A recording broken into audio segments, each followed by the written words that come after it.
Hello Libra, welcome back to my channel if you're a returning subscriber. If you're new here, I hope you enjoy the reading. This will be a general life reading for your sign. So now in the first house you have part of fortune, which is increase. Part of fortune is actually a very fortuitous thing to have. It actually is almost like a hidden talents or hidden forms of abundance which you perhaps haven't tapped into previously or haven't acknowledged or you haven't worked with. You may have known that they're there, or they may suddenly be rising to the surface now, but in any case it's an increase of something that's been latent within you. It's also good luck, good fortune, some form of abundance coming towards you, and that or it could be gifts that are placed for you along your path. Now the first house deals with the physical body, your physical body, how you appear to others, your personality, and your appearance, and and how you project, what you're projecting outward to others, and how they are perceiving what you are projecting.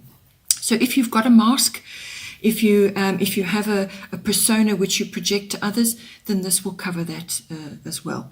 So this being in your first house, this card is indicating that your instincts are going to be very good.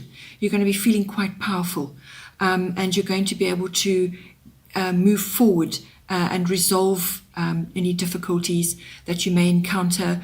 And it's also going to make you feel, quite good in yourself and your body, and you're just going to be coping and actually making progress, and you're going to be perhaps having lucky breaks as you go along.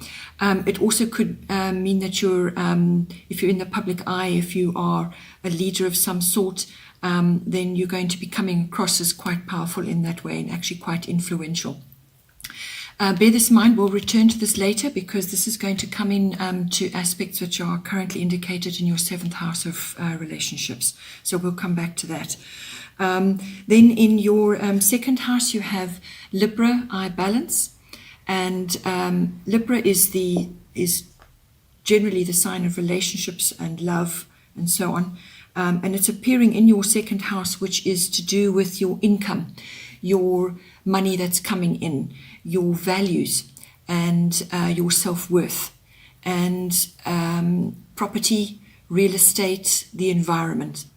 And so with Libra appearing in there, obviously it's bringing in for you to achieve balance. So you're going to be asked to achieve balance in any one of those areas, or you could be bringing balance into any one of those areas. So if it's your money that's coming in,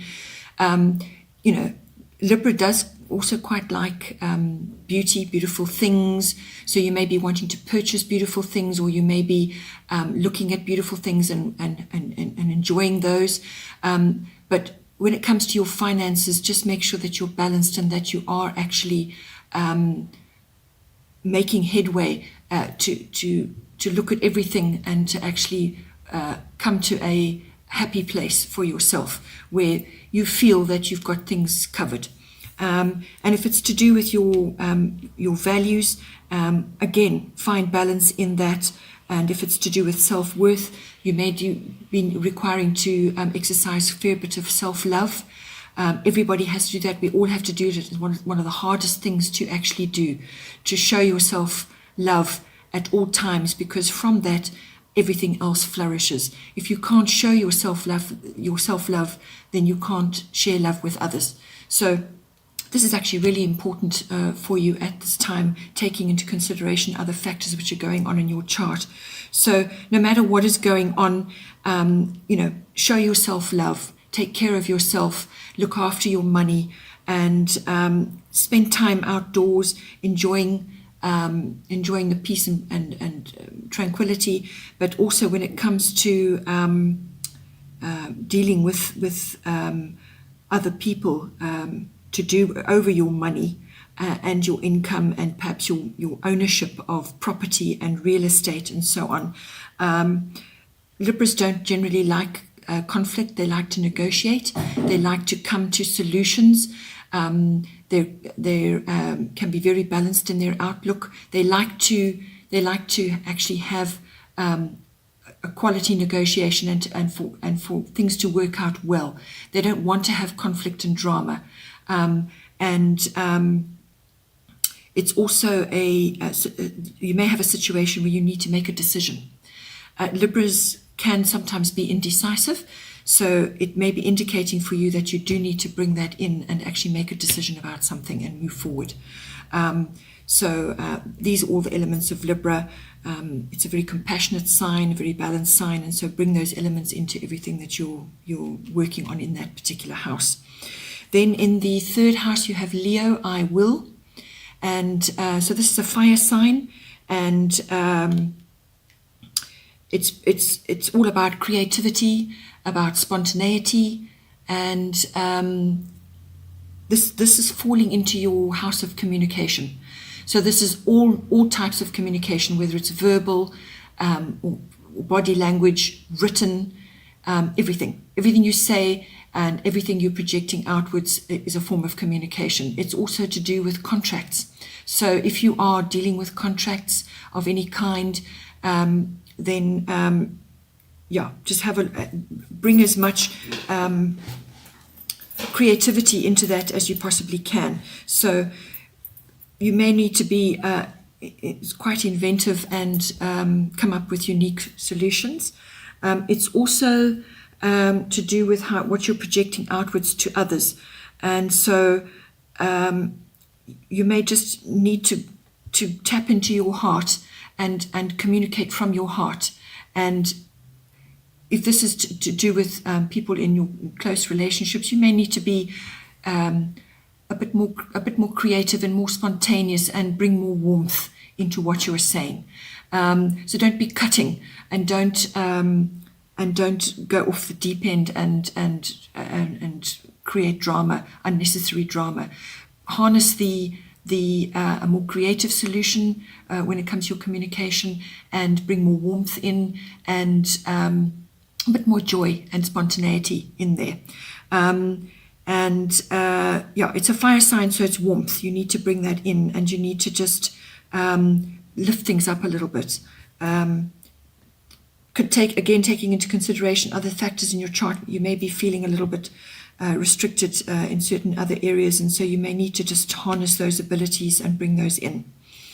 Then in your fourth house you have Mars, it's a forceful sign, it's a fiery sign, it's a get things done. It's a get things done planet, and Mars is the god of war. So now in your fourth house, this is the house of home, and it is the house of your roots and your foundation, which is put together by your ancestral heritage and also your ethnic identity. So when it comes to harnessing the best of Mars, you need to take action. You need to take action on some aspect that's coming up for you in your home, or to do with your family and your foundation that you've created for yourself. And you may need to protect your interests when it comes to your home. You may need to fight for something in your home, or you just need to fight for your home in some way. You need to be quite forceful but not aggressive. Always bear that in mind with Mars. Mars can be very warlike and aggressive. So you've got to temper that with taking action, and it's determined action. It's going to be fiery, quick action, and you're going to blaze a trail. So however that's coming up for you in your house of home, or to do with perhaps your forging a new foundation for yourself. You're basically clearing what has been there before, and you're taking action to bring about newness, and to bring about what you want, or to protect what you already have. Okay. Then we have in the fifth house, we have Neptune. Sacrifice is one of the aspects it brings in. This is a watery sign, and it's coming into your fifth house, which is your house of creativity, children, and having fun. So all kinds of recreation, sport. It can also be gambling, all these sort of it's love affairs, romance, having fun. any of those sorts of light-hearted activities. So with Neptune in there, this could cover a great many aspects actually. So when it comes to your children, you may be making sacrifices, or you have made sacrifices, or you will be required to make sacrifices of some sort. It's also maybe that your children are going through a phase of a bit of confusion, a bit of uncertainty about they're not quite sure what's going on, because Neptune can bring in, it has two sides to it. It has the beautiful imaginative connection to the divine, very spiritual quality about it, wonderfully spiritual connection. But the other side of that is a bit of illusion or disillusionment, or perhaps not seeing things as clearly as you should. Perhaps it's just a period that will pass where you're just feeling a little bit confused. And Neptune is also can bring about feelings of escape. So you may be wanting to escape into fun activities, or into a love affair, to escape other issues that are going on. And you're just wanting to just retreat and enjoy light-hearted, fun activities, sports, some sort of distraction. But it could also be your children going through that, or they're facing some kind of situation which is confusing for them, or you may be seeing that in relationship to your children. So you're going to be dealing with that in those areas. And if it's to do with your creative projects or your creativity in general, try to harness the higher aspects of Neptune, which, as I said, is imaginative. It's beautiful, and its connections to the divine.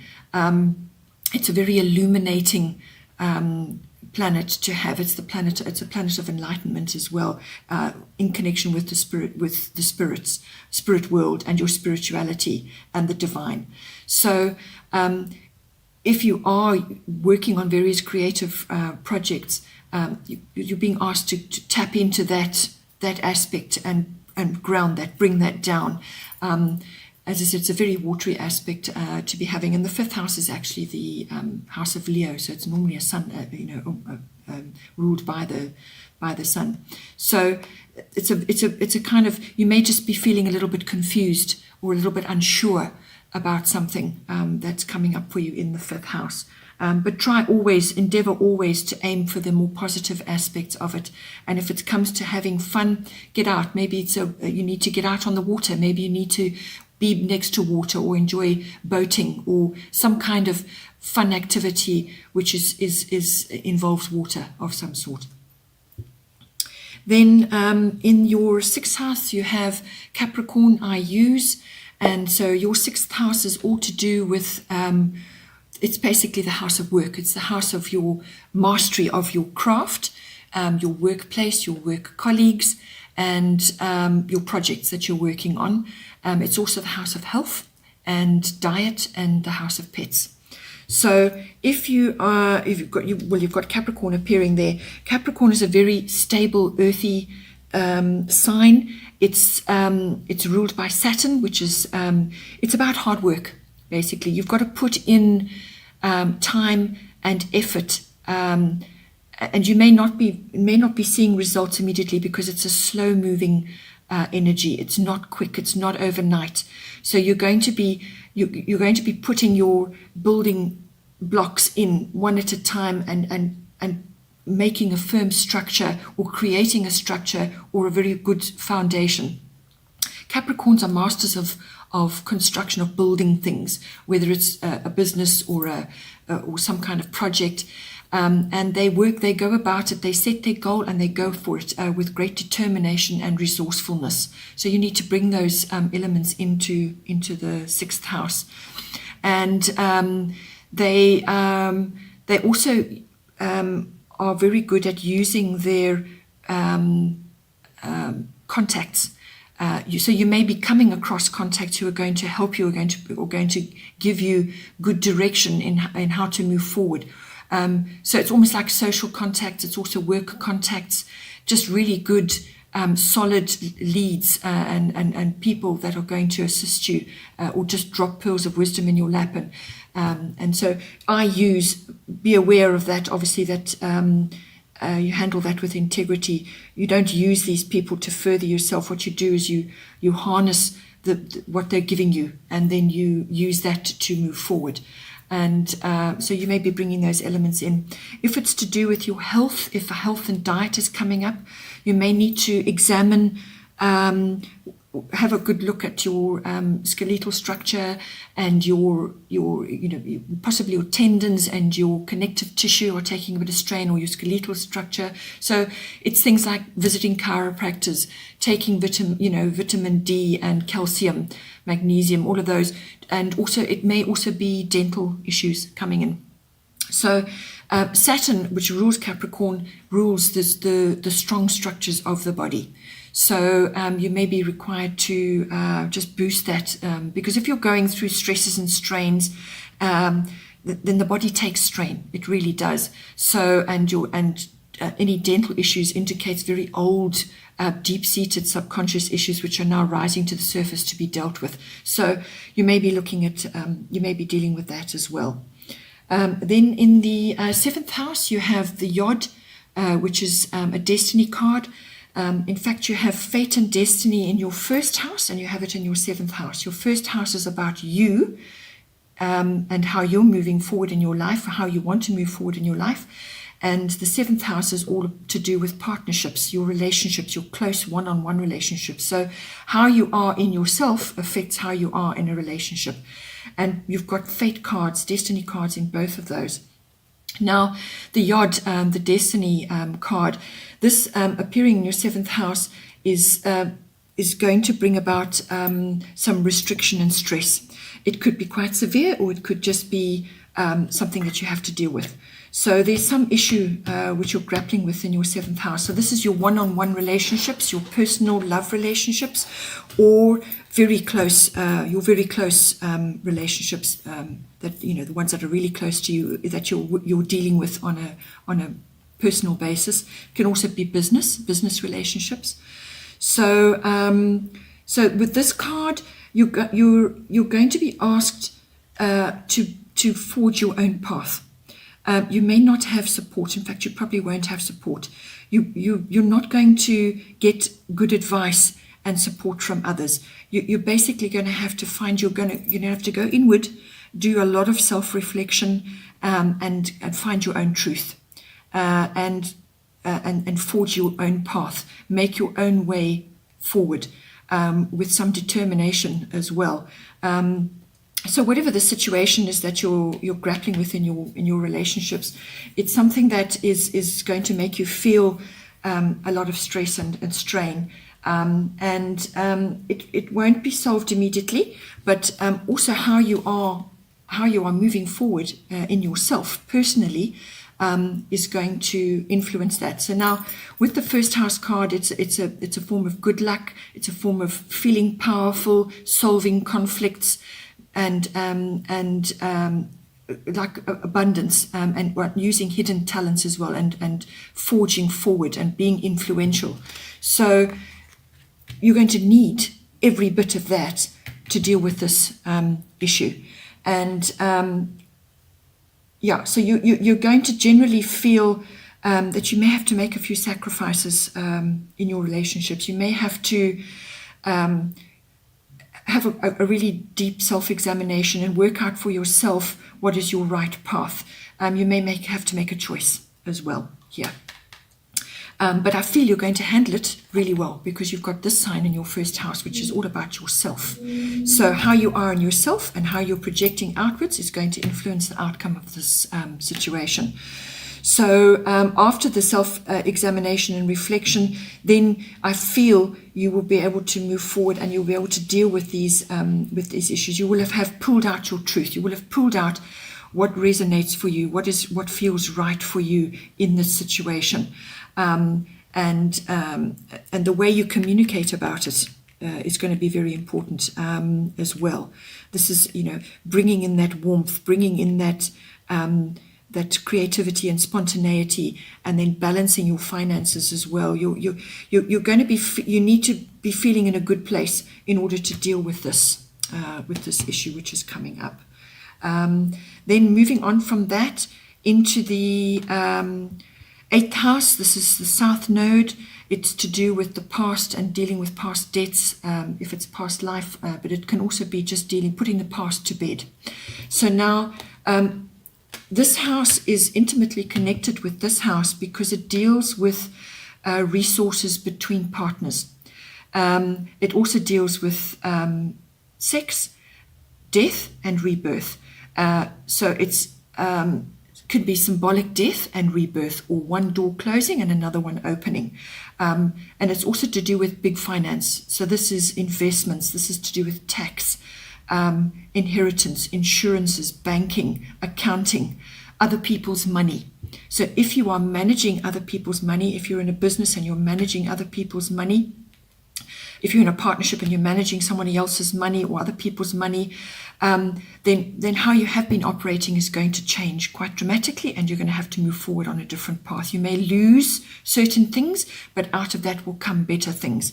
And if it's to do with a relationship, a personal one-on-one relationship, or a close personal relationship, there has been perhaps a death of some sort, and a new beginning is going to come out of that. But it's to do with putting the past behind you, closing the door on that. So reconciling yourself with the past, with past things that just didn't work for you.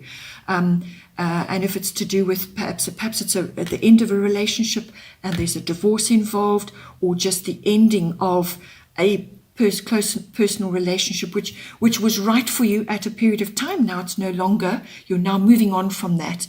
And it could also have been possibly the death of somebody, and now you're having to deal with the outcome of that. And it's all to do with the financial issues around that. But it's also to do with past life issues if you are into that. It's basically to move forward in your life. You have to, yes, reflect on the past, but you have to close the door on that and move forward and focus on the future. Because you can't take, it's like baggage. This is baggage from the past. You can't take that with you.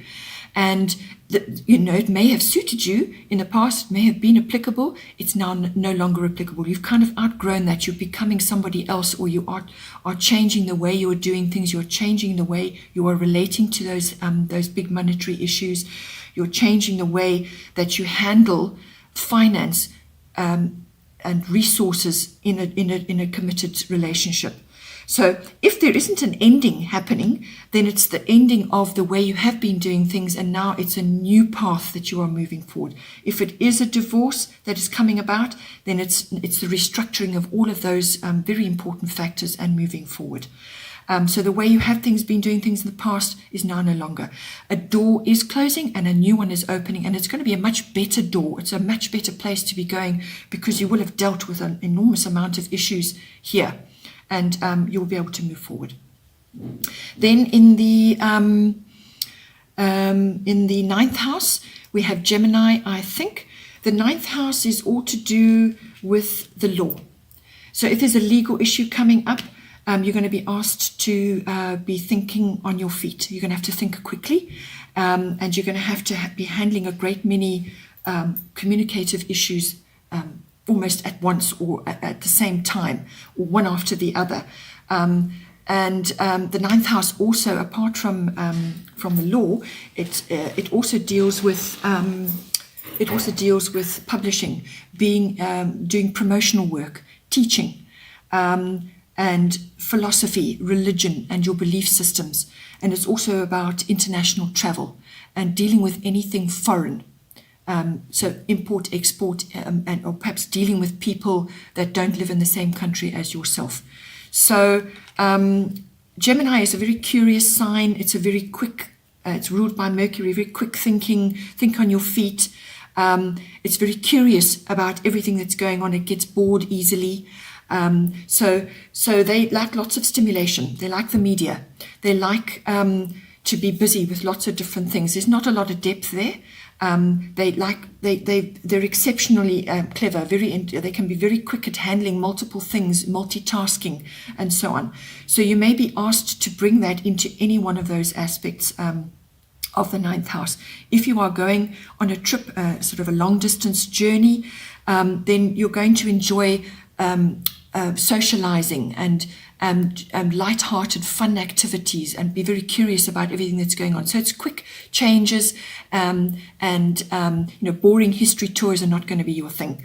If it's to do with being, doing promotional work, you may, or publishing, or also further education. It's also about, for instance, undertaking a university education or learning something else.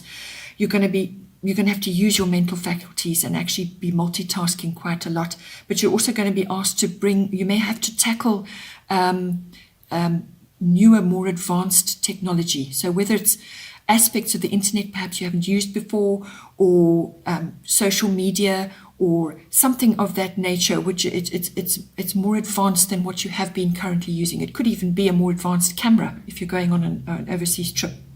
So it's more advanced tech or more advanced electronics in order to harness the best of that within all those different fields of. It's also adventure, it's travel, anything foreign, further education, philosophy, religion, belief systems, teaching, publishing, promotional work. So you may need to harness a bit of tech there. Then in the 10th house, you have Mercury retrograde. This is reinvention. This is the house of career. It's the house of public status, fame, and your reputation. Mercury retrograde is about, yes, it's about reinvention, but it's also about looking at something that you've looked at before, or that you've done before, or it could be meeting people that you've known from before. So it's something from the past comes back again, and you're going to look at it again. So it could be a change of career to something that you did before, or it could be a reinvention of some sort, a reinvention of how you were before in a career.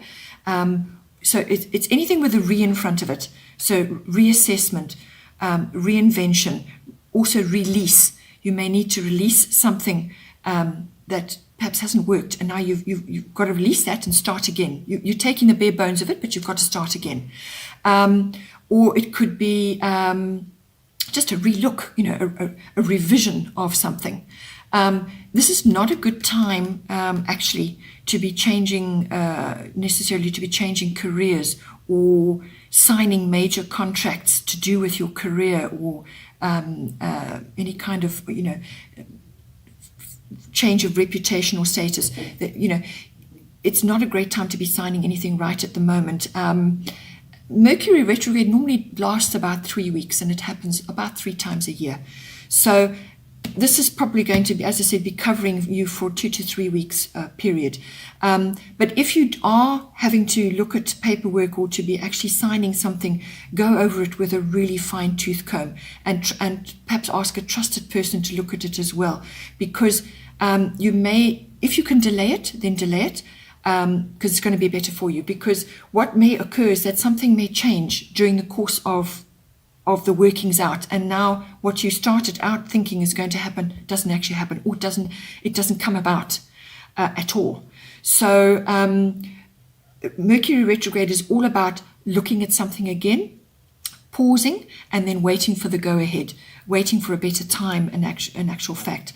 But that pause and reflection and that reinvention, or that revision, is necessary, because you will pick up perhaps mistakes or errors or things that are just not going to work, or somebody will change their mind, So that it's an important aspect. There's also, again, Mercury, anything electronic and technical is going to come in. It's not a good time to be getting involved in massive technical upgrades and so on, simply because they won't work, or they won't work efficiently, or they will have glitches, which will resolve themselves later on. But during that initial struggle, it will just seem like like things are just not working, basically. So, but if you're not involved in any of that, or that's not applying to you, then it's basically yourself in your chosen field or your public status. You're going through a reinvention. So you may be changing your status from being, for instance, married to divorced, or you may be going from being an employee to a business owner. Now, so there's lots of different ways of looking at that. It's a reinvention of your status. It also deals with authority figures.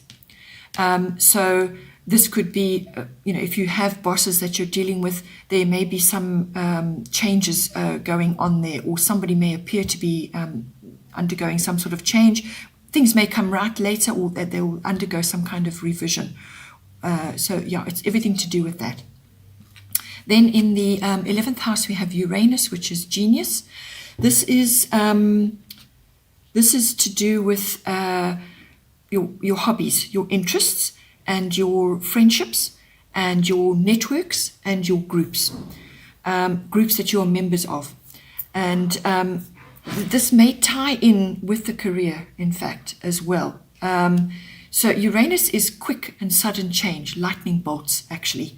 And initially, there may be a lot of confusion and upheaval. That's what Uranus does. It causes incredible upheaval. And then out of that comes the better way of doing things. But it is really disruptive, and it can also be erratic circumstances going on. So if it's to do with your networks and your groups that you're a member of, you may find that there's erratic energy going on there, or erratic opinions, or there may be people coming in who have very advanced opinions about how things should be done, and revolutionary, actually, and they will bring a form of genius in with them, or you may be asked to apply your Uranian abilities in this instance, and dig out the genius level in you and apply it to those particular areas. It's also, again, this is a futuristic tech, very advanced tech of all kinds. So even if you're only used to using a cell phone, an ordinary cell phone, now you're going to a smartphone, or you may be upgrading how you're operating your networks and your groups. You may be using more advanced social media than what you're used to. And it will be quick and swift, and that you will have to master it, and you'll be asked to master it, and you will need to master it in order to get the best out of your career and various other elements in your chart. This also covers friendships. So you may be making other friends who are Uranian in nature. Uranus rules Aquarius, so the person may be quite eccentric. They may be have visionary ideas, and they can be incredibly stimulating as well.